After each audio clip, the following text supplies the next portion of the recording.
Every day, we rise, challenging ourselves to work for what we believe in. At U.S. Border Patrol, protecting our borders is more than a job. It's a calling. Agents answer the call, working together to keep our country and communities safe.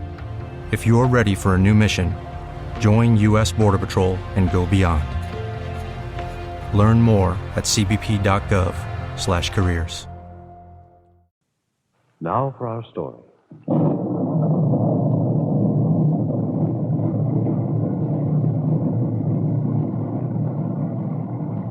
The storm continued unabated. To Aunt Mary Lane, it seemed an outward manifestation of the emotional storm, the turmoil that had been set loose tonight by Bill Meade's talk with her niece, Peggy Douglas. Peggy had been so sure, not only of what Bill was going to tell her, but of what her answer would be.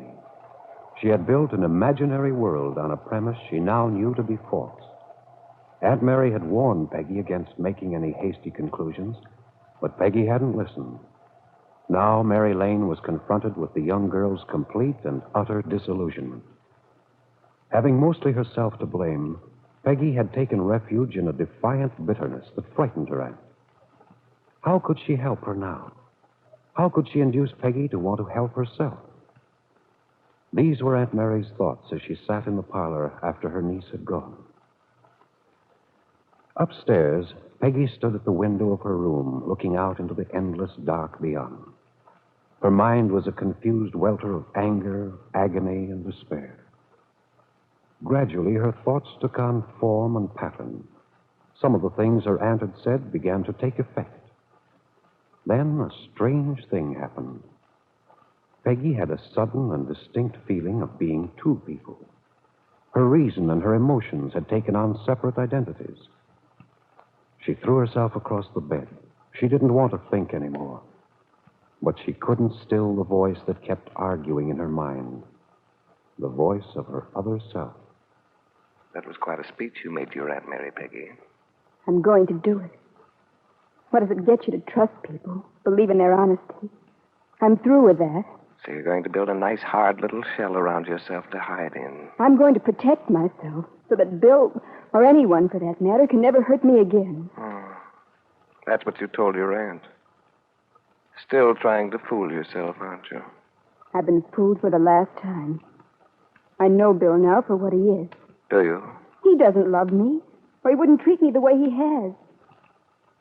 Telling me he was going to ask Kitt for a divorce. Begging me to let him know how I felt. He might have been perfectly sincere, you know. Maybe he meant it at the time he said it, but obviously he's changed his mind now. And Aunt Mary says I should have more faith in Bill. She believes that there may be something Bill can't tell me. Maybe she's right. It'd be nice to believe that. But the only reason he couldn't give me any explanation is because there isn't any.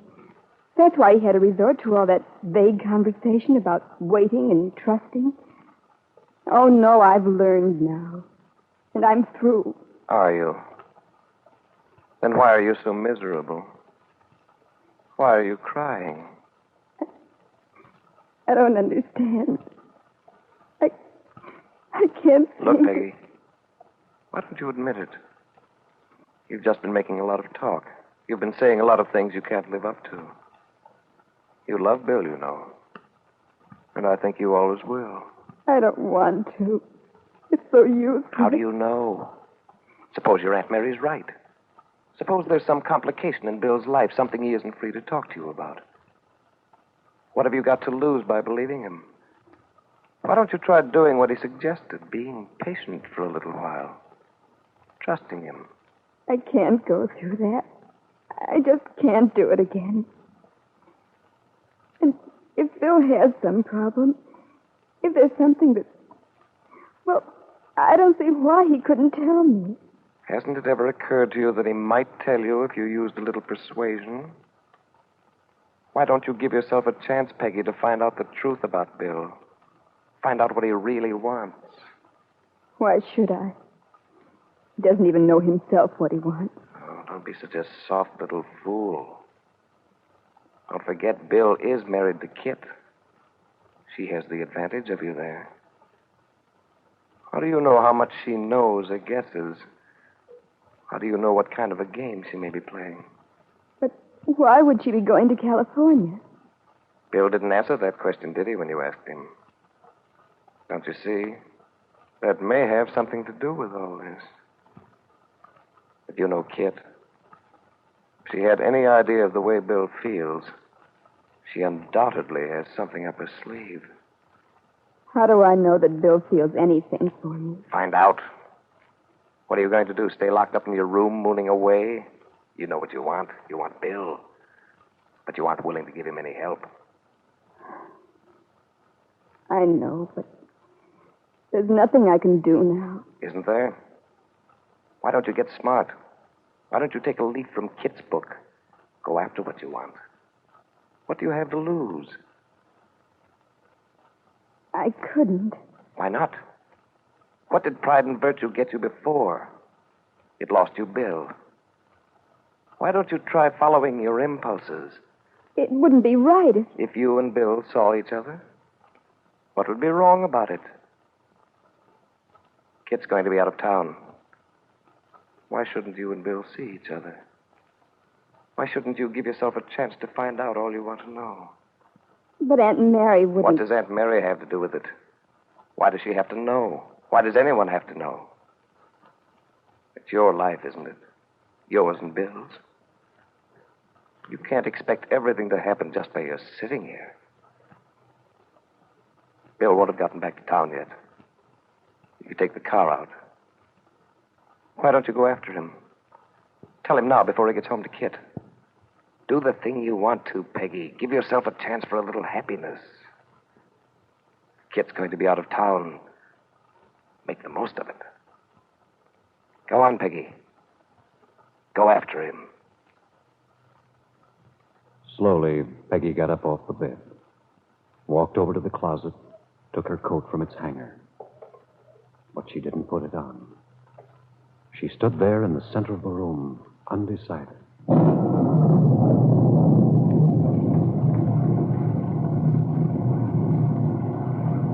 And at that same moment, in a bungalow at the Wakefield Auto Court, Kitt Meade is standing at the window, drumming nervously on the pane, wondering what has happened to her husband, when...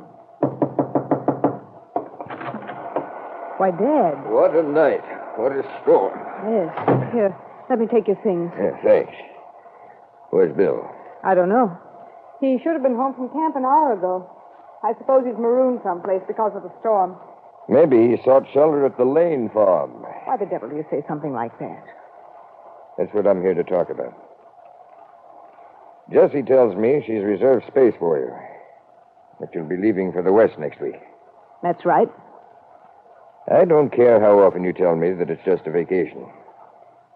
I know perfectly well, Kitt, there's some other reason for this trip. I don't know why you're so insistent on that. I just know, that's all. And I've noticed a difference in your attitude towards me. Oh, don't be silly. We had gotten to be so frank with each other. You used to confide in me. What's happened? Nothing. Nothing at all. Is it because of what I told you the other day, Kitt? All that business about your mother's family, and... Does that upset you? It's made me very bitter that you didn't tell me before. But you can understand, can't you, honey, that I wanted to protect you. That I didn't want you to worry. Ah, you've done a fine job of protecting me. To be told at this late date, after I'm married, that I shouldn't have any children. Is that why you're going away? No, that's not why. Why should I want to leave town because of the inherited possibility of abnormalities in the Bowman family? I don't know. I'm just trying to find out. Well, it isn't that. Then it is something. I didn't say so. I think I know what it is. Oh, you do? Yes. I think there's some trouble between you and Bill. And I think that Peggy Douglas may be the cause of it. You have it all worked out, haven't you? Well, I know that's how Wakefield's going to work it out. Oh. Now we're getting down to your basic concern. Kitt, I've never admitted this before. But this town doesn't like me. People are envious, that's why. And I'm not going to have you give them any satisfaction. Give them anything to talk about. Well, if you're worried about your pride, Father, I can assure you that it would suffer a great deal more if I stayed. What are you talking about? Look, Dad, I'm going out west. And if you're worried about Bill and Peggy, stop it. And as for the town, well, there can't be much gossip if there's nothing to go on. And believe me, there won't be any reason for Wakefield to talk. Bill will attend to that. No, Dad, he isn't going to indulge in any clandestine meetings. Don't worry. He won't be seeing anything of Peggy Douglas during my absence. You say that so confidently, Kitt. You're thinking of Bill's promise to you.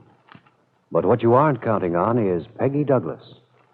Peggy, who may well decide to handle this situation in an unconventional manner. In a Kitt Meade manner.